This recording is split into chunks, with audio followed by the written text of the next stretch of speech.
everyone, and welcome back to Art a la Carte. In this episode, I'm going to show you a fun and easy doodling, which really is super cool to watch and to do yourself. For tools, I'm going to use a really fine point permamarker, a regular Sharpie, and a ruler. For the first part, I'm just going to put in a border, which is going to be a nice rectangle. I'm going to use my ruler to do this part. It's not necessary, but I want to start off with some really nice straight lines. So I'm going to go ahead and put those lines in there. Now, this technique that I'm going to be showing you creates a really cool pattern, but it only takes straight lines. So remember, even though the pattern looks like it's curving, it's not. It's an illusion, but it's created with the straight lines, but you're only going to have straight lines. So the first thing you're going to do after you get your square is to create a triangle shape. The bigger the triangle, the easier this is going to be. Then you're going to add small triangles inside by taking from one point and drawing it up thin to thick. And so you'll see how I started off thin at the point. Then from the point where the thick ends, you're going to draw another line, thin to thick. And then the third line down, thin to thick.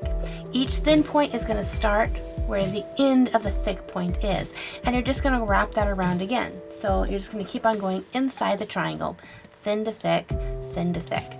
And as long as you keep that pattern and you keep your lines relatively straight, it's going to begin to create this really cool kind of design or doodle. So it's a really easy pattern, but sometimes a lot of artists have problems with this because your brain kind of wants to take over and doesn't want to do this. So some artists have a little trouble with this.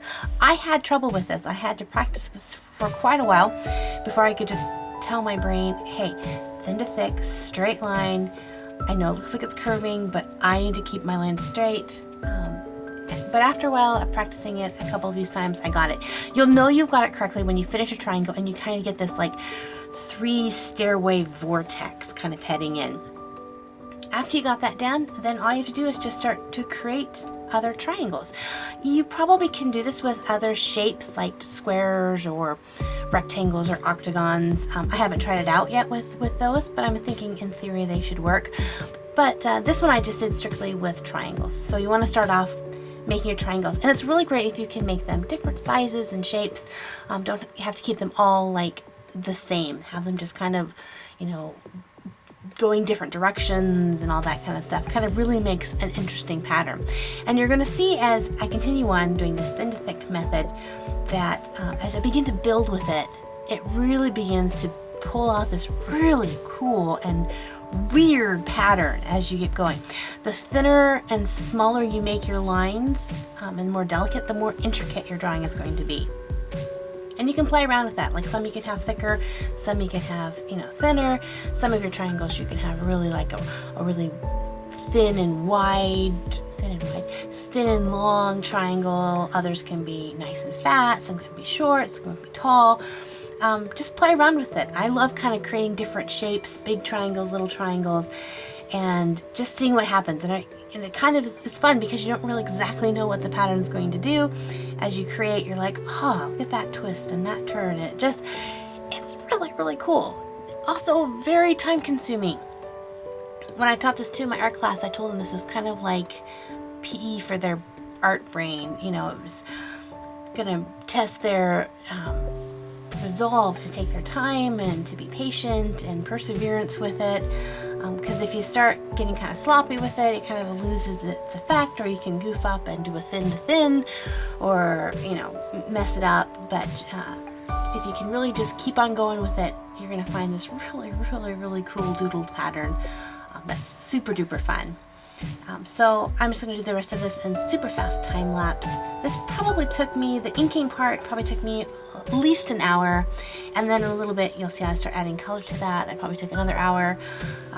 So, you know, put on a good movie or, you know, music and just have fun and create away. So I hope you enjoyed this, and I'll be back at the end to kind of wrap up some final details with you.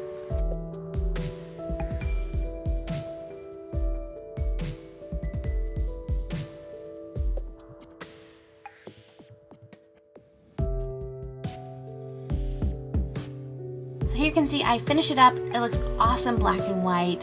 So you can decide whether or not you want to add color to it. I decided I wanted to just for fun.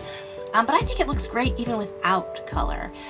What I decided to do is to add just a whole bunch of variety of colors, but I didn't want two spots of color touching. So as I began to shade in portions of the triangles, I didn't have two of the same touch. So that was kind of a fun art challenge as well, to try to do that without having them touch.